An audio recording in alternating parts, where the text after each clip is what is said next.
Hey, salut les amis, comment allez-vous? J'espère que tout le monde va bien. Ça fait un petit moment que j'ai pas fait de vidéo et d'ailleurs je viens juste de me rappeler que je devais faire une vidéo numéro 2 par rapport à la série des questionnements que j'avais fait sur Instagram. Mais du coup, je suis désolée mais ce sera pas ça dans cette vidéo. Mais j'ai pas oublié, hein, c'est noté et je compte bien faire cette vidéo pour répondre à vos questions. Mais aujourd'hui, j'ai été inspirée de quelque chose de vraiment différent. Je pense que le format de cette vidéo, ce sera totalement différent du coup. Et en fait, cette vidéo m'a été inspirée suite à la réponse d'une sœur sur une question que j'avais posée dans mes stories, notamment pour un sujet de prière. Et cette sœur a indiqué comme sujet en fait la guérison de l'âme d'une de ses amies. Et d'ailleurs, ma chère sœur, si tu passes par là, je te fais un coucou et je te remercie pour le sujet de prière. Et à côté de ça, je suis dans un groupe Instagram où justement on a abordé la question de la guérison de l'âme. Et une de mes merveilleuses sœurs en Christ a témoigné et a fait des audios. Et dans les audios, en fait, elle s'adresse à un frère. Mais je suis convaincue que son message peut parler à votre cœur ou au cœur de l'un de vos proches.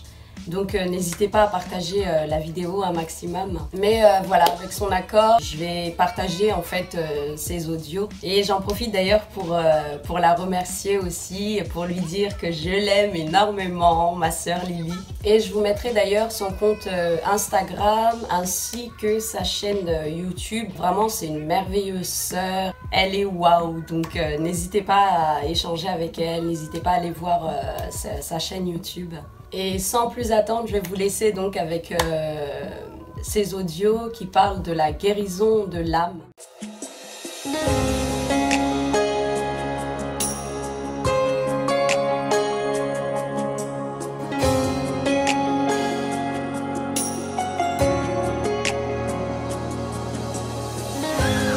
L'âme, c'est le siège de nos pensées, de nos émotions, de nos envies, vraiment toutes ces choses. Là, moi, je pense que pour traiter ces problèmes, il faut déjà se poser la question pourquoi j'en suis là. Et le Seigneur va commencer à guérir la profondeur, la racine du problème. Alors moi, je vais prendre l'exemple avec moi-même. Moi, j'avais un sérieux problème avec l'estime de soi.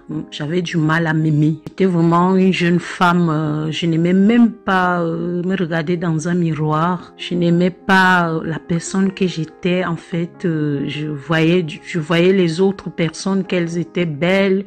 En fait, une chose occasionne l'autre. Le fait de ne pas me trouver belle, de ne pas m'apprécier, automatiquement j'envie. Je veux devenir ce que l'autre est, puisque je n'arrive pas à reconnaître ma véritable identité, la beauté que je suis. Tu vois, la Bible dit que nous sommes les belles créatures. Dieu nous a fait des belles créatures à son image. Voilà pourquoi lorsqu'on vient à Jésus-Christ, la première des choses qui commence avec nous, c'est de déverser son amour dans notre cœur. Moi, je te dirais, continue à cramper ton cœur dans l'amour du Seigneur. Lui, c'est l'amour, il comprend que l'amour est le centre de toute chose, c'est la vérité en fait. C'est pour ça que la Bible dit que Jésus-Christ s'appelle amour. Il commence déjà par nous déverser son amour. En fait, c'est son amour qui nous libère, c'est son amour qui guérit nos âmes. En fait, ce qui s'est passé dans ma vie, encore aujourd'hui, le Seigneur fait un travail avec moi, c'est que j'ai découvert en fait que je suis un sacerdoce royal. J'ai découvert en fait que Dieu m'aime. Je suis une personne, je ne serai jamais quelqu'un d'autre en fait. Il fallait qu'il y ait une Lily dans ce monde. C'est-à-dire, je ne suis pas venue dans ce monde pour rien et quelqu'un ne peut pas me remplacer.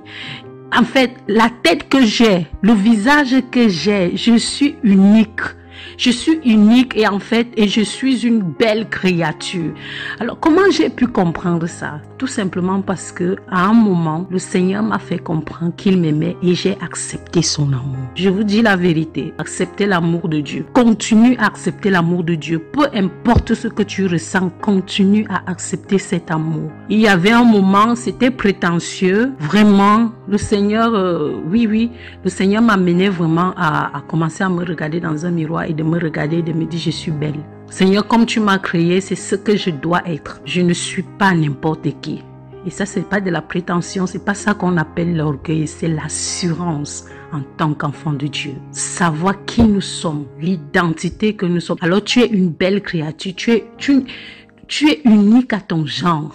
Même si quelqu'un vient qui a la normalité du monde est plus beau ou il est meilleur, ça fait partie de la pensée mondaine. En fait, nous sommes ce que Dieu dit que nous sommes. Des personnes extraordinaires aux yeux du Seigneur. Nous ne sommes pas n'importe qui.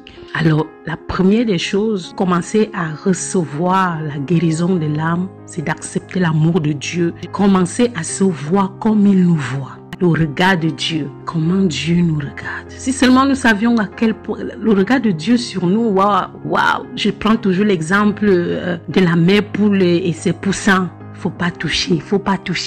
Je me souviens quand j'étais petite, ma grand-mère avait un poulailler. Quand tu partais toucher au poussin de la poule, tu allais sentir comment son bec est dur sur ta peau. Dieu nous aime tellement. Donc l'amour de Dieu doit envahir nos cœurs. On doit l'accepter. C'est la raison pour laquelle quand le diable veut nous détruire, quand l'ennemi veut nous détruire, il commence par nous abaisser. Il te fait subir des choses pour que tu penses que tu es un moins que rien, tu es une moins que rien, que tu es venu sur la terre pour souffrir, que tu ne vaux pas la peine. Ça, c'est l'œuvre de l'ennemi pour abaisser parce qu'il ne vient que pour voler, pour détruire et pour tuer. Il va déjà voler ton identité. Ça, c'est l'œuvre de l'ennemi. Il va voler ton identité. Il veut détruire la destinée. Et il veut tuer ce que Dieu a mis en nous. C'est ça le problème. Donc, Jésus-Christ est venu restaurer ce qui a été enlevé, ce qui a été volé.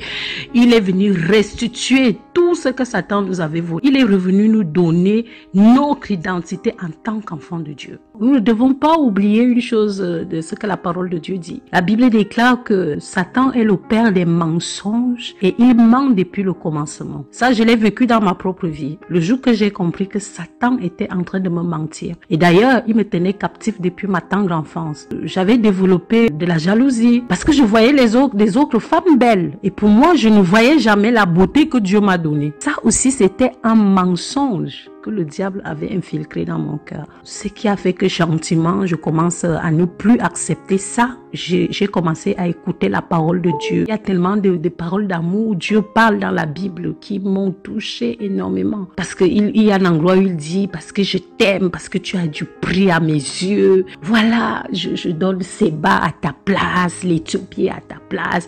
Oui, après, il y a des révélations derrière en fait. Ça démontre à quel point Dieu aime ses enfants. Quand la Bible dit que Satan ne vient que pour voler, Satan nous vole aussi la parole. Ok? Parce que il y a des paroles que Dieu proclame dans la Bible. C'est pour nous en fait. On doit s'en approprier ces paroles. Parce que c'est ça qui guérit nos âmes. Et la Bible dit que la foi vient de ce qu'on entend et ce qu'on entend vient de la parole de Dieu. Qu'est-ce que l'ennemi va faire?